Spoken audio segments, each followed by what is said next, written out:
Hello, students. I thought just for fun I'd record myself reading a poem, and maybe I'll do this about once a week and post it on our Google Drive page. So today I'm going to read the poem that was going to be for homework, but first I wanted to be sure that everyone knows about this great thing that the famous British actor Patrick Stewart is doing. He is recording himself reading a Shakespearean sonnet every day. He started with number 1, so he's got, about over 100 more days to go.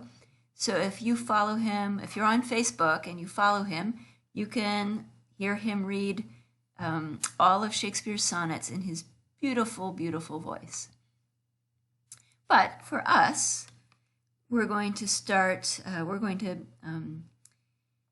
read the Auden poem, Musee des Beaux-Arts. But first, we'll look at some of the paintings that inspired the poem. Actually, let's start with this one. This painting is from 1566. It's called The Census at Bethlehem.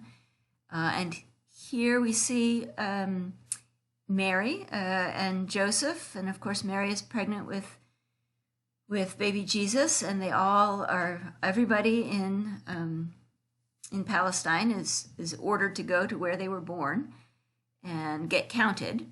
So Mary and Joseph have come on a donkey to Bethlehem, and everybody in the scene is just doing their own thing. Some people are being counted for the census. Some people are cooking food. The chickens are eating. The kids are ice skating. This is what somebody from Holland thought Bethlehem looked like. Shoveling snow, fixing a wagon.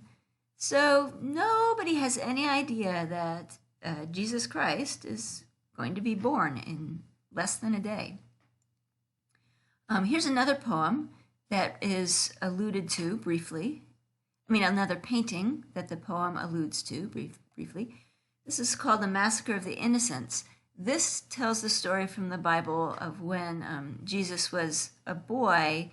King Herod ordered all boys 2 years old and under in Palestine to be killed because he was afraid that Jesus would grow up and take Herod's power away from him.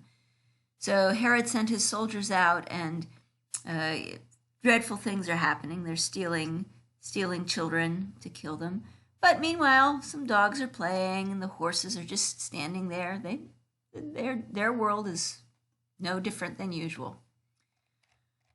So, just like that, here we have Landscape with the Fall of Icarus by the same painter, Pieter Breugel.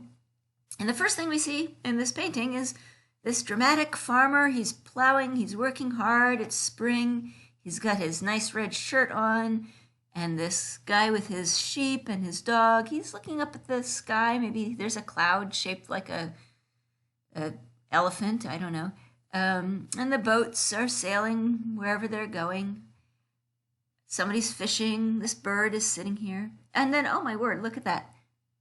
There's legs of somebody who is falling into the sea and drowning. And it's just, it's awful, but it's just this one little thing in the corner.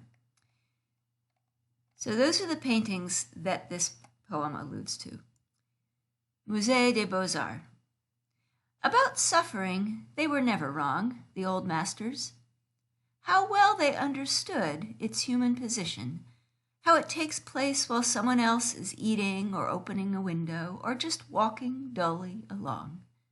How, when the aged are reverently, passionately waiting for the miraculous birth, there always must be children who did not specially want it to happen, skating on a pond at the edge of the wood.